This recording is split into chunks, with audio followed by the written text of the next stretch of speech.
Well, we're talking again with Ray Harmer, and it's this time to do with spending, well, a lot of money on what potentially could bring in a lot of money. But this is a deep water venture to get the big cruise liners in, yes? That's right. At the moment, we don't really have an offering, and we get a very small number. Somewhere this year, last year was about 6,000. So we believe we can develop, as part of our harbour strategy, Victoria Pier, and that will allow boats up to 240 metres, which is about 3/4 of what there is out there at the moment, and hopefully be able to develop quite an exciting industry. Yeah. I do a lot of cruising, so I know the thing that if you get a tender stop, a lot of people don't go for it, but for whatever reason they just don't like that last leg of the thing. Yeah. This is the problem you've probably got, is it then? Because people love it, they just walk off and go. Exactly, walk off and quite importantly, get straight into Douglas and be able to, either take go around the island, or be able to go into the shops, or horse trams or whatever, or straight on into Douglas. It all sounds obvious, but there is the downside that people have pointed out, that these people don't spend a lot of money, and it can choke up. I mean, obviously, if they have a big cruise line in, or a couple of them in, and you want to get on an MER train and you're just a punter, you probably won't make it because they've been reserved all day for the tourists, right? You're absolutely right, because and that's the problem with this sort of market. You have to develop it with everything else, because if you don't develop the capacity, at the end of the day, MER train, horse tram takes 23 people. It can't take 3,000 people. So we're going to have a much bigger offering to actually take those 3,000 people from the cruise ship onto all the things that we've got on our island. Well, it's going to be the buses, won't they? Because buses will be transport to get people from A to B. Exactly, a bus. If you assume 40, 50 people, again, that's a lot of buses to take those people. And also, you're right about spend. It's about £44 per passenger. That only maybe a quarter of that comes into the economy proper. So in terms of actually business case, this way we think we can actually develop the market. Orkney's been an example that a lot of people follow because they can get them. Guernsey as well has had terrific success, if that's the right word. When I say success, in getting these cruise lines to stop. And are you watching the experiences? Because I think in Orkney they go to a tea shop, or they buy something in a second-hand store. But they're not spending big money on business. No, and we've got a lot more potential because we've got a lot more things on the island to do. To be frank, but I mean, one of the advantages that Orkney obviously has is they've got a deep water. But it's there already, so there was not really that much to do.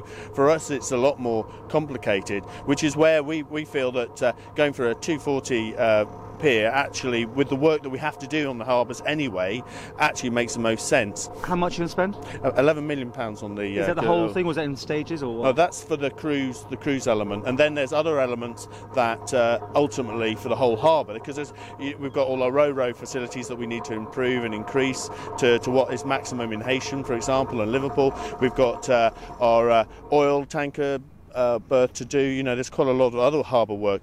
All of that work, we're not asking for approval now. First thing that I want to do when I took the job was first get a national infrastructure strategy.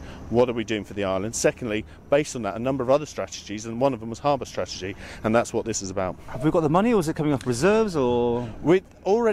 Money's been earmarked for a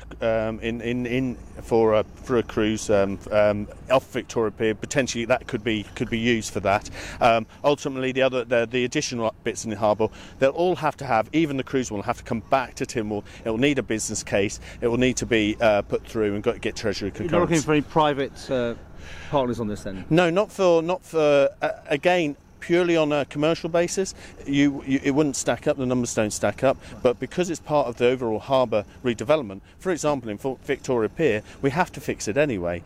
By using the dredging from the pier, we can then reuse that in other parts of the harbour. How big a ship are we talking about in passenger terms, so people got an idea? Because I've been on 750. I've also been on 4,500 passenger sizes. We would imagine anywhere up to about 2.5 to 3.5. Oh, so the middle range. 3,500 passengers. It wouldn't initially take up to 6 million, but as the market grows, because we're going from nothing, then we would look to then increase our offering. Okay, I mean there's a few cruise lines coming this year, but and I've seen that what's coming in, but it is so potentially huge.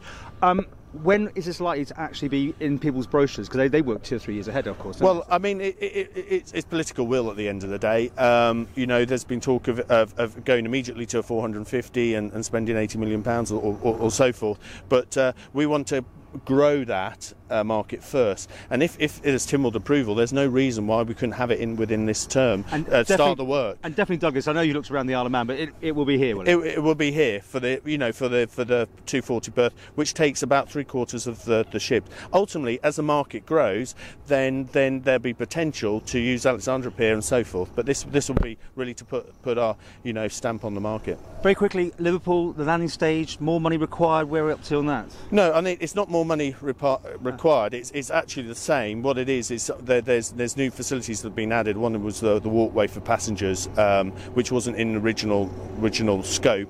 This is the money that's been approved by Tim, but within the budget. And again, it's quite an exciting thing if you can see both sides of the harbour.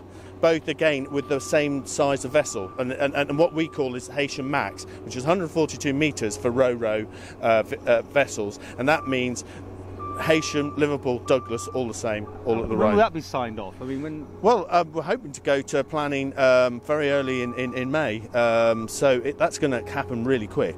And when will it actually be in use? In 2020 is. Oh wow! It's close. Yeah. You're confident you'll get the votes? Well, you never be sure of anything, but it's the right thing to do, and it's really exciting. We can really move forward.